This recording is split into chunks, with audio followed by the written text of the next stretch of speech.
Bonjour et bienvenue dans notre point marché mensuel.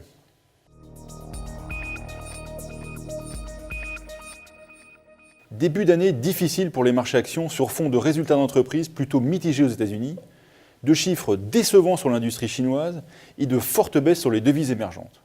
Résultat, les grands indices terminent janvier dans le rouge. Ces mouvements sur les devises émergentes ne sont pas directement liés à la politique monétaire de la Fed, mais plutôt à des facteurs internes. La Fed a ignoré le phénomène et décidé de poursuivre sa réduction d'achat d'actifs. Mais cette politique n'est pas neutre dans la chute de certaines devises émergentes. Ce climat délétère pour les actions profite aux obligations d'État. La baisse des taux français et allemands résulte d'opérations de fuite vers la qualité. Et vous noterez que les obligations des pays dits périphériques, comme l'Italie ou l'Espagne, en profitent aussi. Côté change, janvier fut compliqué à cause des fortes tensions observées sur certaines devises émergentes. Résultat, le dollar est en hausse ainsi que le yen, qui se transforme en devise refuge à chaque crise.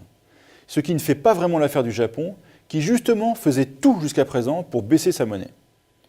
Enfin, comme toujours en période d'incertitude, surtout monétaire, l'or retrouve son profil d'actif refuge.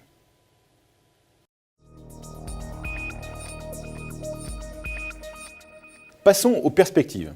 Pour la zone euro, les chiffres du début d'année confirment un léger mieux, notamment en matière de production industrielle. Bonne nouvelle aussi côté espagnol, où la croissance repart progressivement, ce qui confirme notre scénario de reprise graduelle. Néanmoins, la faible inflation dans la zone euro reste un facteur de risque pour la poursuite de la reprise. Aux États-Unis, ça va mieux aussi. La croissance du dernier trimestre montre que la reprise gagne en vigueur. En particulier, la consommation a connu sa plus forte hausse depuis 2010. Ceci devrait inciter la Fed à poursuivre sa politique, sauf si le marché du travail ne s'améliore pas. En Chine, la production industrielle a baissé en janvier.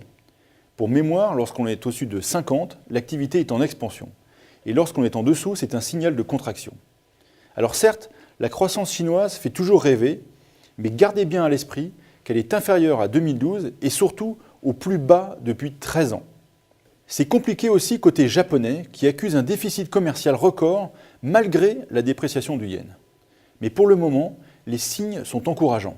La consommation reste soutenue, le chômage baisse et l'inflation est à nouveau positive. Deux variables manquent à l'appel, l'investissement privé et la hausse des salaires. Au final, les États-Unis restent la locomotive du monde, mais la fragilité de certains pays émergents reste préoccupante malgré les interventions récentes de certaines banques centrales. D'où notre vigilance à court terme.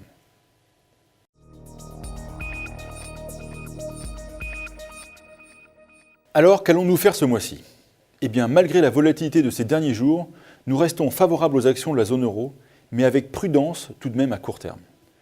Nous gardons aussi nos actions américaines, mais sans les renforcer, car les résultats d'entreprise sont trop mitigés actuellement pour en faire plus. Et nous restons très prudents sur les actions japonaises à cause du risque collatéral émergent. Côté obligataire, nous gardons nos obligations d'État des pays périphériques de la zone euro, car les rendements sont encore bons. Nous gardons aussi nos obligations privées, même si le potentiel de rendement est plus faible que l'an passé. Avec une petite prédilection pour les valeurs financières et dans une moindre mesure, les émetteurs européens un peu moins bien notés, mais qui restent de bon calibre.